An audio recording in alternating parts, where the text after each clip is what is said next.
सभी को नमस्कार, आदाब, सत श्री अकाल, सलाम अलैकुम। आज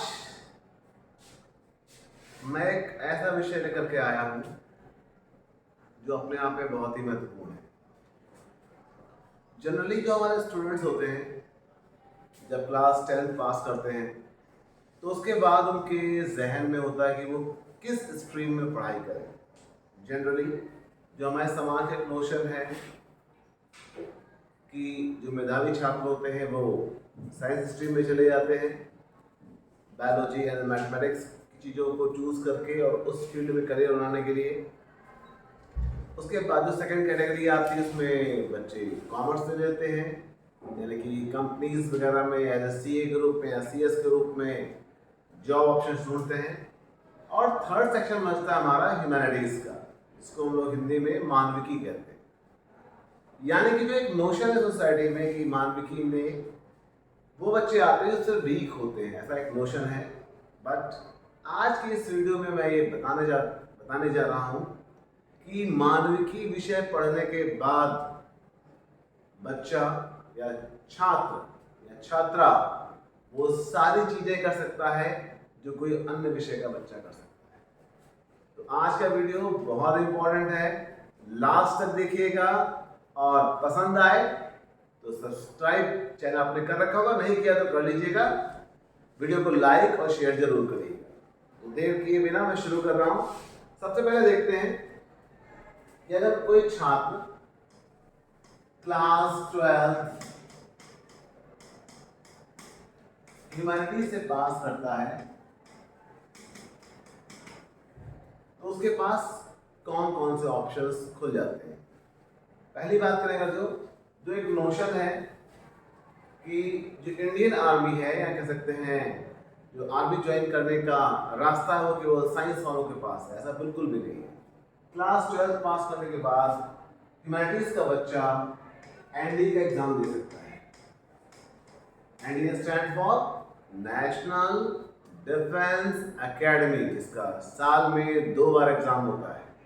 नो डाउट परीक्षा कठिन होती है, ह्यूमैनिटीज का बच्चा इसमें अप्लाई कर सकता है। मैथमेटिक्स का पेपर कठिन है, बट अगर जो मेहनत से पढ़ाई करेगा बच्चा तो आराम से इस एनडीए एग्जाम का रिटर्न निकालेगा, उसके बाद एसएसबी देगा और फिर भारतीय सेना में अधिकारी बन सकता है। ये तो मैंने एनडीए की बात की। जनरली होता क्या है कि जब कोई बच्चा ह्यूमैनिटीज पढ़ता है तो उसके बाद वो जनरल कोर्स करता है, that is called as BA. BA stand for bachelor of arts. अगर हम बात करें तो बीए अलग अलग यूनिवर्सिटी से किया जा सकता है। पहला आता है सेंट्रल यूनिवर्सिटीज, केंद्रीय विश्वविद्यालय, जैसे आपका अलीगढ़ हो गया, इलाहाबाद हो गया, बीएचयू हो गया, इस टाइप के सेंट्रल यूनिवर्सिटीज। इसके साथ ही साथ स्टेट यूनिवर्सिटीज,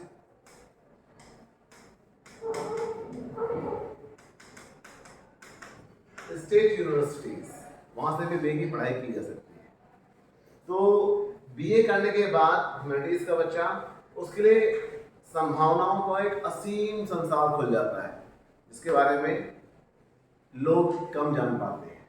तो देखते हैं कि आफ्टर ग्रेजुएशन किन किन क्षेत्रों में ह्यूमैनिटीज के बच्चे के लिए या मानविकी विषय पढ़ने वाले बच्चे के लिए चांसेस या संभावनाओं के द्वार होते हैं। सबसे पहला आता है आपका, जो मैं बात करने जा रहा हूं, सबसे पहला भारतीय प्रशासनिक सेवाएं। इसके लिए एग्जाम कंडक्ट करने वाली बॉडी है UPSC, union public service commission. ये आईएएस के एग्जाम को कंडक्ट कराती है और आईएएस का एग्जाम बीए का ग्रेजुएशन पूरा करने के बाद अप्लाई कर सकता है। उसके लिए केवल और केवल ग्रेजुएशन पास की डिग्री रिक्वायर्ड होती है। दूसरा आता है बीए करने के बाद जो छात्र हैं वो, जैसे कि आपको सभी को पता है कि भारत में 28 राज्य हैं, तो उन 28 राज्य में हर राज्य अपने राज्य की प्रशासनिक व्यवस्था को बेहतर बनाने के लिए प्रशासनिक सेवाओं के चयन का आयोजन करता है। यानी कि Provincial Civil Services, PCS. I repeat, Provincial Civil Services. यानी कि हर राज्य में लगभग हमारे देश में 28 स्टेट्स हैं। इन सभी स्टेट्स में अलग अलग वैकेंसीज आती हैं और ह्यूमैनिटीज से अध्ययन करने वाला छात्र इन सभी जगहों पर अप्लाई कर सकता है। नेक्स्ट ऑप्शन पे आते हैं। इसके बाद अगर बात करें तो टीचिंग एक बहुत अच्छा करियर निकल करके आता है। आज किसी बच्चे ने ह्यूमैनिटीज के विषय से पढ़ाई की है तो teaching is a very good section where he और she can get a job. Teaching एक महत्वपूर्ण सेक्शन के रूप में आता है। हम बात करते हैं टीचिंग की, बात करें तो उसमें सेंट्रल गवर्नमेंट के और स्टेट गवर्नमेंट में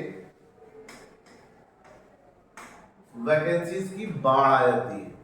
सेंट्रल गवर्नमेंट की बात करें, अगर हम सेकेंडरी लेवल की बात करते हैं, स्कूल एजुकेशन की बात करें, तो सेंट्रल गवर्नमेंट की जब हम बात करें तो जनरली हमारे पास 3 बड़े हब हैं जहां पर जॉब के ऑप्शंस अवेलेबल है। पहला है आपका केवी यानी कि केंद्रीय विद्यालय, दूसरा आता है Navodaya Vidyalaya,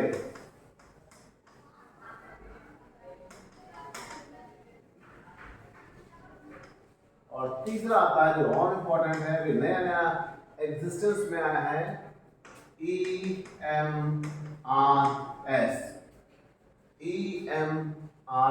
Eklavya model residential schools. KV की बात करें तो यहाँ पर हमें 3 सेक्शन में जॉब्स अवेलेबल है, primary, secondary and senior secondary. KV की बात मैंने की थी। कोई भी बच्चा या छात्र जो ह्यूमैनिटीज से अध्ययन करता है वो प्राइमरी में भी जा सकता है, सेकेंडरी में भी जा सकता है और सीनियर सेकेंडरी में भी जॉब के ऑप्शंस तलाश सकता है। ऐसे कि जो हम बात करें नवोदयास की, नवोदयास में 2 लेवल पर जॉब्स अवेलेबल हैं। One is called as secondary level and second is called as senior secondary. आपको ये पता ही होगा कि नवोदय विद्यालय में जो छात्र अध्ययन करते हैं वो एक आवासीय विद्यालय है। तो आपको पता ही है कि एक आवासीय विद्यालय, इसमें छात्र व छात्राएं 6 से 12 तक स्टडी करते हैं, फ्रॉम क्लास 6 to 12। सेकेंडरी की बात करें तो यहाँ पर जो जॉब ऑप्शंस हैं वो टीजीटी के रूप में है, आप सभी जानते हो, ट्रेन्ड ग्रेजुएट टीचर्स, और सीनियर सेकेंडरी की बात करें तो पीजीटी के रूप में, पोस्ट ग्रेजुएट टीचर्स। तो ये ऑप्शन हमें कहाँ पे मिल जाते हैं? नवोदय विद्यालय से। अगर हम बात करें EMRS की बात करें, गवर्नमेंट ऑफ इंडिया के द्वारा एकलव्य मॉडल रेजिडेंशियल स्कूल्स को एस्टैब्लिश किया गया है। अगर हम इसकी बात करें तो हम देखते हैं कि जो भारत के ट्राइबल एरिया हैं वहां के बच्चों की गुणवत्तापरक शिक्षा को इंश्योर करने के लिए इसका फॉर्मेशन, इसका एस्टैब्लिशमेंट किया गया है। ये भी क्लास 6 to 12 तक होते हैं और यहाँ पर भी हमें टीजीटी एंड पीजीटी के रूप में जॉब के ऑप्शंस अवेलेबल है। यानी कि ह्यूमैनिटीज से पढ़ने वाला बच्चा इन सभी जगहों पर, अभी मैंने बहुत ही लिमिटेड एरिया आपको एक्सप्लोर करके बताया है, असीम संभावनाएं हैं जो बच्चा ह्यूमैनिटीज से अध्ययन करता है। वो कहावत पुरानी हो गई, जैसा कि ह्यूमैनिटीज के बच्चे करते हैं जनरली, कि खेलने में ज़्यादा दिमाग लगाते हैं, पढ़ाई लिखाई से संपर्क थोड़ा सा सीमित रखते हैं। तो जो कहावत थी, खेलोगे कूदोगे बनोगे खराब, पढ़ोगे लिखोगे बनोगे नवाब, वो सब पुरानी कहावतें हो गई। और ह्यूमैनिटीज से पढ़ करके आप करियर अपना आगे अच्छा कर सकते हैं। तो आज ह्यूमैनिटीज के में कौन कौन से करियर हो सकते हैं, इसका मैंने एक छोटा सा आपको रूप दिखाया है। भविष्य में इससे जुड़ी हुई और संभावनाओं के बारे में मैं आपको बताऊंगा। चैनल के बारे में मैं पहले आपको बता चुका हूँ। वीडियो अच्छा लगे तो लाइक जरूर करिएगा, पसंद आया हो तो उसको शेयर जरूर करिएगा, ताकि आपके जैसे बहुत सारे छात्र जो संभावनाओं की तलाश में हैं वो इस वीडियो को देख करके अपने लिए कुछ कैरियर, कुछ संभावनाओं के बारे में जान पाए। और सब्सक्राइब नहीं किया है तो सब्सक्राइब जरूर करिए, ताकि आने वाले समय में ऐसे बहुत सारे वीडियोस जो मैं बना रहा हूँ अपनी टीम के साथ, जिसमें छात्रों का सहयोग मेरे साथ जुड़ा हुआ है, आपको उससे लाभ मिल सके और आपका भविष्य अच्छा हो सके। धन्यवाद। जय हिंद, जय भारत।